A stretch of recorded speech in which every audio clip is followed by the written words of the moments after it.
Okay. Okay, it's recording. Cool. All right. Hi, guys. Hello. How's it going? How you doing? John? Great. All right. Well, it's great to see put names with faces.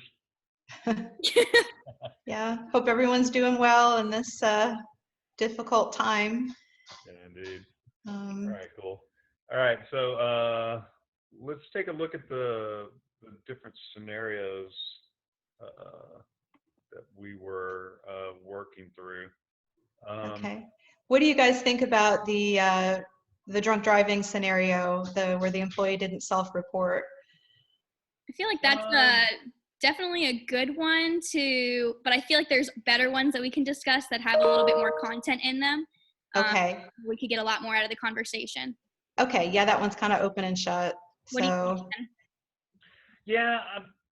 So, and you shared that document with us, the Google Doc, and thanks for working up all these scenarios. I like how Of course. Glad to have you guys. Yeah, it's nice to put faces with names, especially since we were all in a class last term. Good to have the team together again. All right, so you worked up some different scenarios and linked them very nicely to different aspects of the code of ethics of the profession. So you had the drunk driving scenario for an employee didn't self-report, but then you have this pretty intriguing scenario linked to Florida Code of Ethics standards. What is this? 5. Obligation to profession of education requires that the individual B shall not interfere with a colleague's exercise of political or civil rights and responsibilities. Okay. Yeah, I think that one specifically addressed First Amendment freedom of speech. All right. Specifically after contract hours. Okay. At a public meeting. You've got a written summary, which we can't see on the screen here. Can you tell us a little bit about this scenario? Yeah, so unfortunately, this is one that I have personal knowledge of, but there was a public comment period during a public meeting of a school improvement monies ballot subcommittee meeting. Whereas if a school improves in a letter grade, there are funds available from the state of Florida school improvement funds, and that's just those funds are distributed in the form of a one-time bonus to faculty and staff and administrators if the faculty and staff votes to do so. Distributing the money equally, it's a per student dollar amount. And so that's how the amount is determined. But Florida statute governing school advisory committees, which this falls under, says that it's the way that the money is distributed is to be a joint decision between faculty and staff, overseen by the school advisory committee. And so, how many people are on the school's advisory committee? Okay, so the school advisory committee is made up of a mixture of, per statute, parents, faculty, teachers, and community members. And the principal is always a member of the school advisory committee per statute. But the numbers, it's kind of a vague, the state doesn't really specify how many people are to be on the school advisory committee. It just says that an equally balanced mixture that represents the school's socioeconomic and racial student population. Okay. And so that number is determined on a year-to-year basis, and teachers elect teachers. The principal can choose community members. And then staff are also included, to various degrees.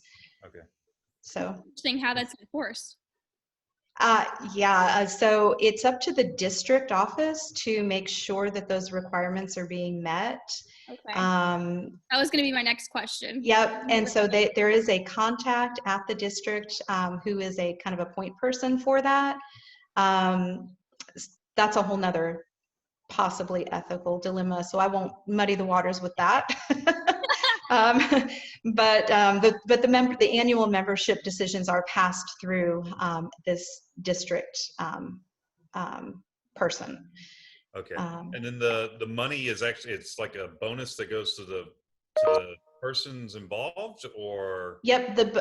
So once faculty and staff decide by ballot what share of the total money available to the school, how that's going to be distributed. It can either be 100% to everyone that was there at the school the year the school grade was improved. And that is the default that the state will require if faculty and staff does not decide otherwise by ballot.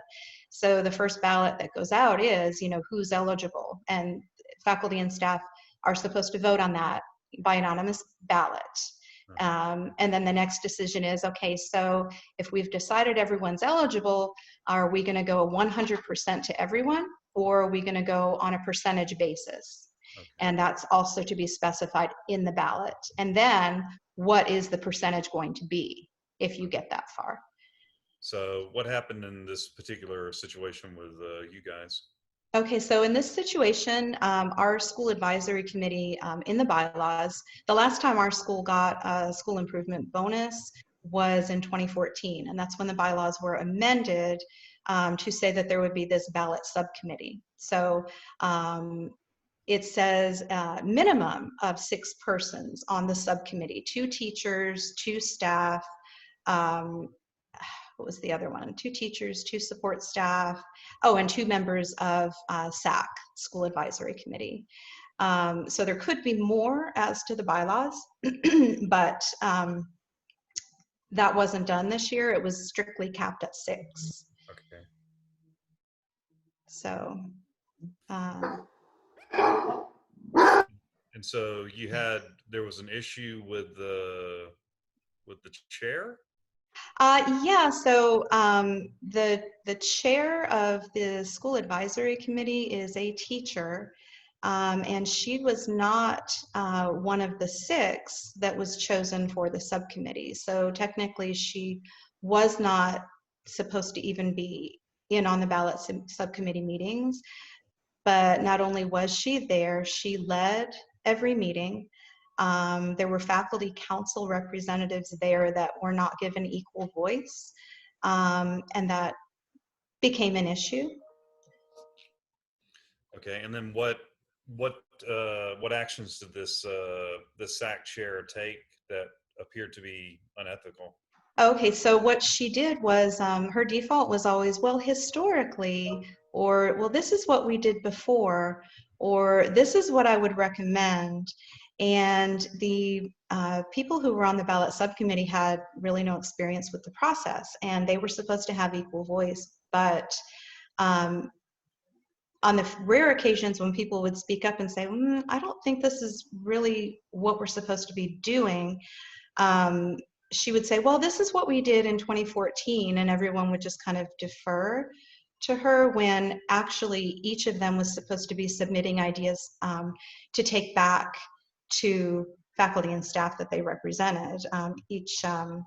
Each person on the ballot subcommittee was given a group of employees that they were supposed to take this information back to and then get the employees' feedback.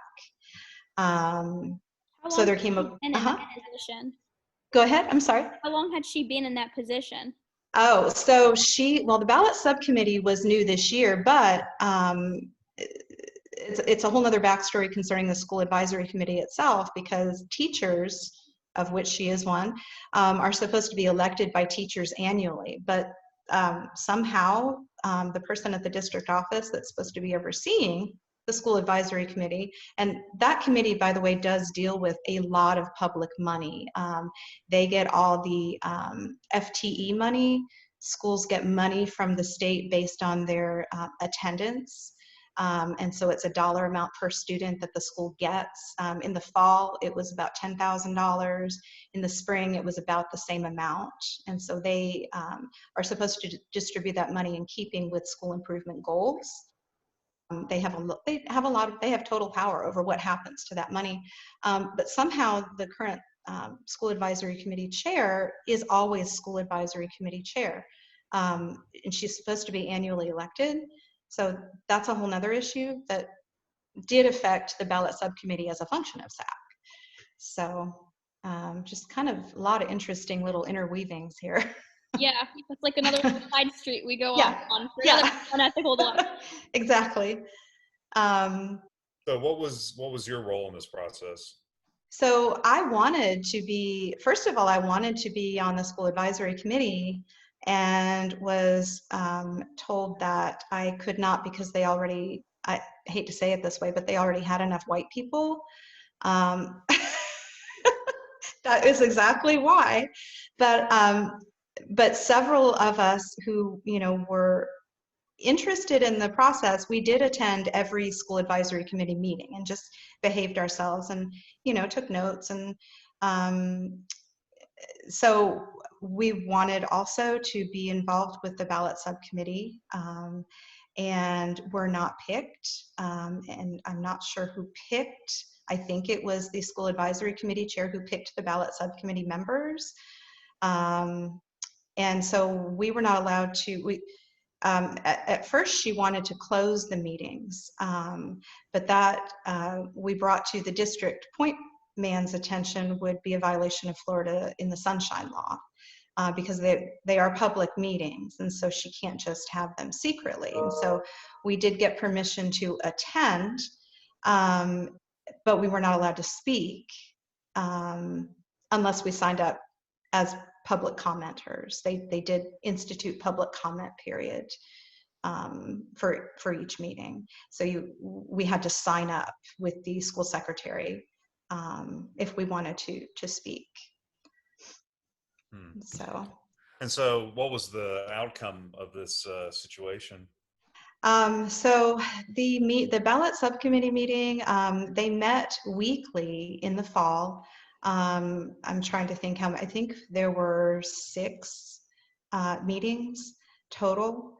And the first one was just basically to define the role of the ballot subcommittee, and they divided up the staff roster so that each ballot subcommittee member had a group of people they were supposed to contact to get their feedback as far as what we would like the ballots to look like, and which they did.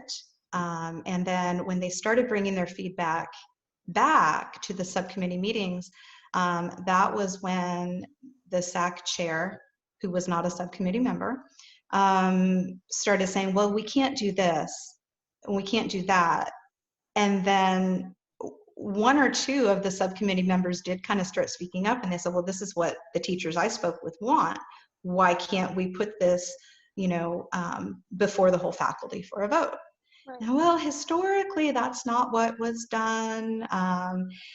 And the school secretary actually was on the subcommittee, and she spoke out at the very beginning, and she said, well, can't we just all agree right now to give everybody 100%? Because if we start not doing that, then people won't do favors for each other. And it was very hard to keep silent at that point, because they're not allowed to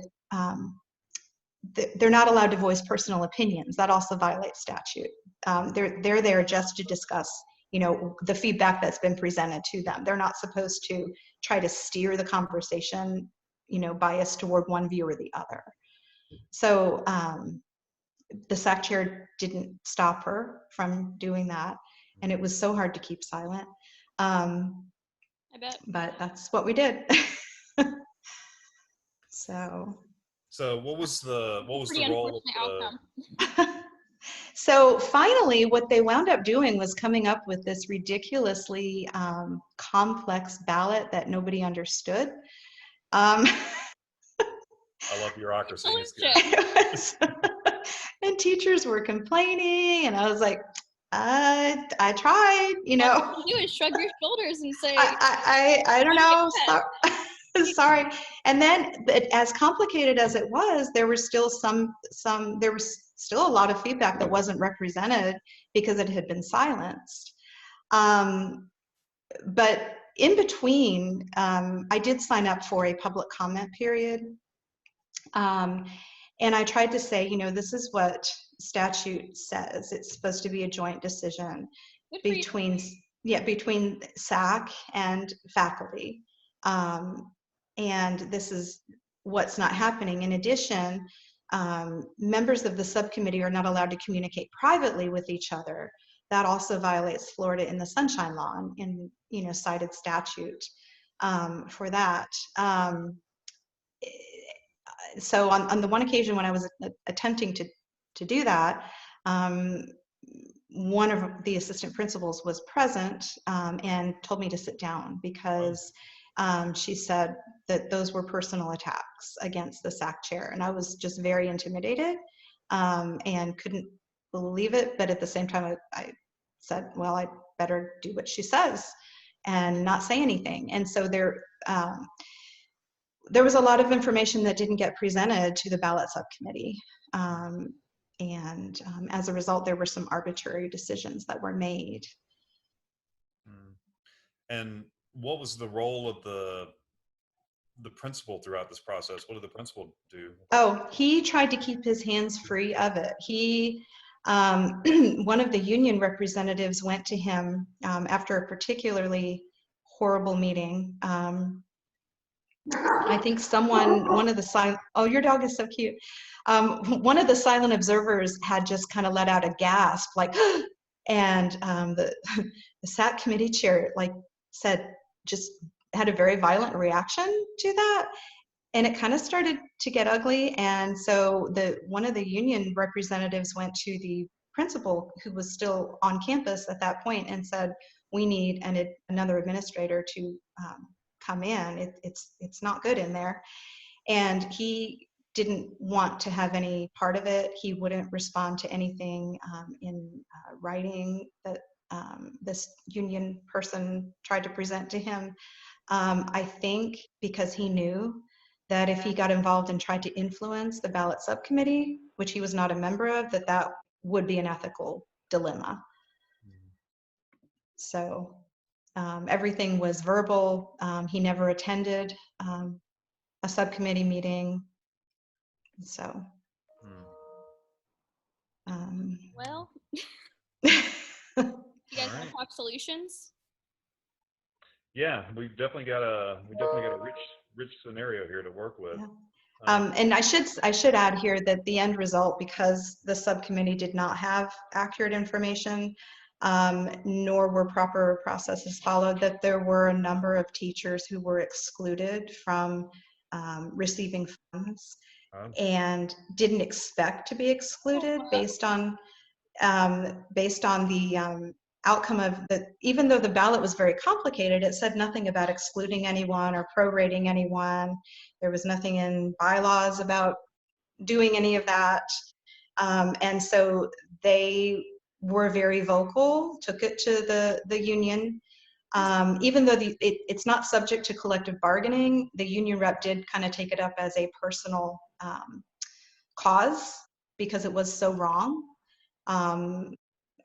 You know, one of the teachers that was excluded, longtime teacher at the school, very well respected, had a baby who wound up being in some distress, and so that's why she had to take extended leave. But she did provide lesson plans. She did check in. Another one, art teacher, you know, 3 kids at home, single mom, had some health issues, but she was there for most of the year. She got excluded. There were a number of teachers in that situation that really needed the money. I mean, it made a lot of difference to them. And if they were present for some amount of time, they were just excluded? They were just excluded. And the principal gave SAC chair the leeway to make those decisions without discussing it with the school advisory committee, without discussing it with the ballot subcommittee, without discussing it with faculty or staff. she just got to make all of those decisions. Wow. And so we have some unethical things going on. And so he wound up having once, and he thought it would just go away. You know, the teachers tried to contact him via email, you know, what are we going to do about it? And he'd be like, well, I wish that we could help you, and they wound up coming to me, and I'm like, well, I don't have anything to do with it. I did all I could do. And people were sending them to me, and I'm like, there's nothing I can do. So thankfully the union rep got involved, because he was replying to their emails, things like, I wish I could help you. The decision's already been made, just kind of wanting it to be silenced. But then it wouldn't silence. And enough people got talking about it to where he felt pressured. Okay, I'd better pay these people. So he took it before he called another ballot subcommittee meeting unnecessarily, I guess just for public appearance sake, to say, okay, you know, this is unfortunate, it was unintentional. Some of the teachers spoke at that meeting, you know, and then at that point, the subcommittee members, oh, we're so sorry, we had no idea that this was happening, this was not our intention. And so the principal's like, well, you know, it's going to be in the neighborhood of a couple $1,000s. We can make arrangements for that if we have to, like kind of looking reluctantly, like he was trying to make the teachers feel bad for speaking up. One of them came to me later and said, they are not going to make me the villain in this situation. I'm like, no, you shouldn't feel bad at all. So he did wind up here recently just having to pay them out of his discretionary fund. So, yeah. So, all right. Well, I think on Zoom, we get a maximum of 40 minutes of recording time before we time. Okay. Okay. So what, how would you guys have resolved that? Yeah. So it didn't come to. Yeah. So if we were ethical, if we were leading in a ethical way, right, or if we were doing the right thing, how do you think there would be, how would we resolve this ethical dilemma? I would say, just like we've learned about decision making, the more information, the better. The more perspectives that are considered, the better. Open communication. Maybe if that had been put in place at the very beginning of this situation. Could have been delayed a little bit. But yeah, I mean, should teachers be allowed to speak up at public meetings without fear of being silenced? Yeah. And I think like to kind of carry on and go to solution for that would be more of like, obviously it shouldn't really happen in the first place, and it's very unethical that people, you know, don't have their freedom of speech, you know, and they can't speak their mind. So kind of, I'm trying to think of the word, but you know, lessen this situation a little bit, like to kind of work through it. There should be some conversations that need to be had. For sure. Some people. Yeah. And speaking of, like, how is the SAC chair manage to continue to serve in that position? That definitely, I guess undemocratically is the way to. Yeah, I mean, that's definitely a situation that needs to be addressed, and there, I think, are some people who are going to be looking into that. I'm not attaching my name to it just because we don't have tenure in Florida anymore, but there are people who do, who are going to be pushing that issue. We do have a new superintendent, so hopefully some spotlight can be shown upon the, you know, the framework. Another going on over there. Right. What that needs to be addressed by the person who's for sure who's responsible for re-electing annually, and she's not. And she's not being elected. Right. That's a whole nother ethical dilemma. Yeah. Exactly. There's just so many.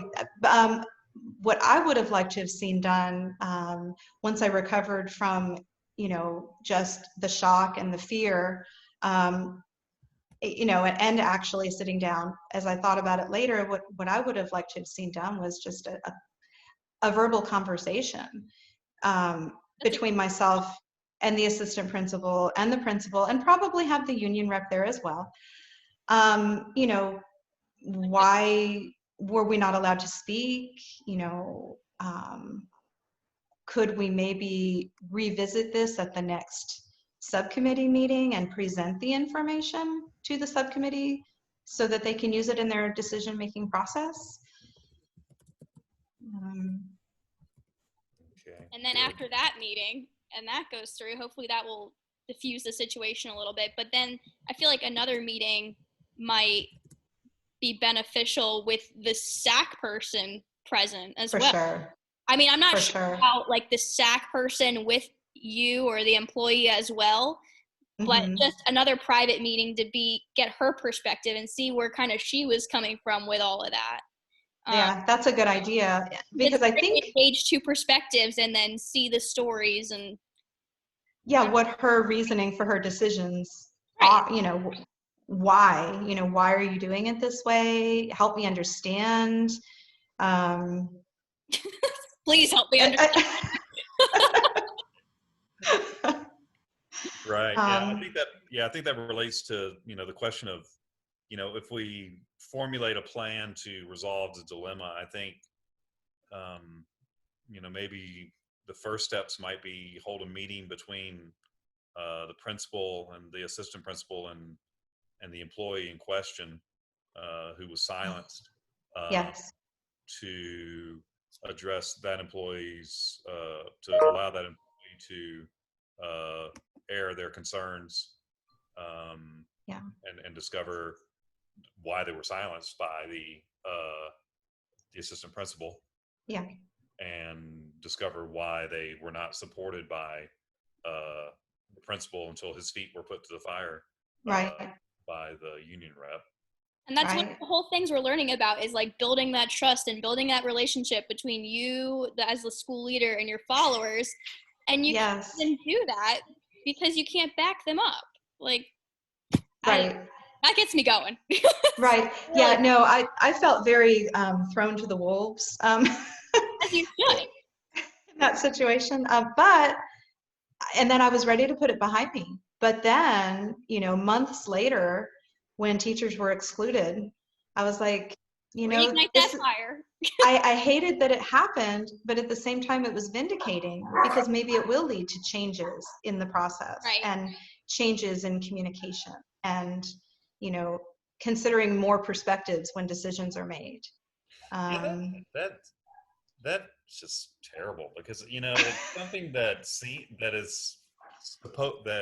has the veneer of a democratic process, but in fact is just nepotistic. It's like, oh, we're gonna distribute this money based on democracy, but in reality, it's we like this guy, so we'll give him 100%. But we like that guy, so we're not going to give him anything.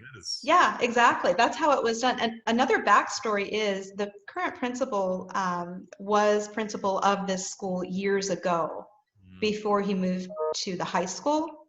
And when he was principal, the SAC committee chair was also a teacher at that school. So they have a history that goes back more than a decade. Yeah, I mean, it's terrible, because like if you teach correctly, you assess students on a rubric, and it's like, okay, so here's the rubric and that's your mark, but then this process as you're describing here, it doesn't seem like there's a rubric. It's like, well, like Bob, he's a good guy, he'll get 100%, but Fred, not so much. So it was very arbitrary. That was priceless. That was good. You can get money, but you don't. But you can get some. Probably not you. I know. I can't make this stuff up. That's exactly what happened. Can't put it into like a visual kind of scene.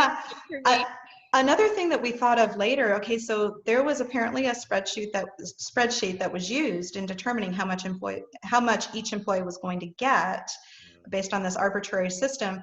Why could that spreadsheet not have been sent around for verification before the checks were cut? Yeah, and let's add that could have formulation of a plan to resolve the dilemma is more transparency in the process in the future, maybe. Good word. In a perfect world, of course.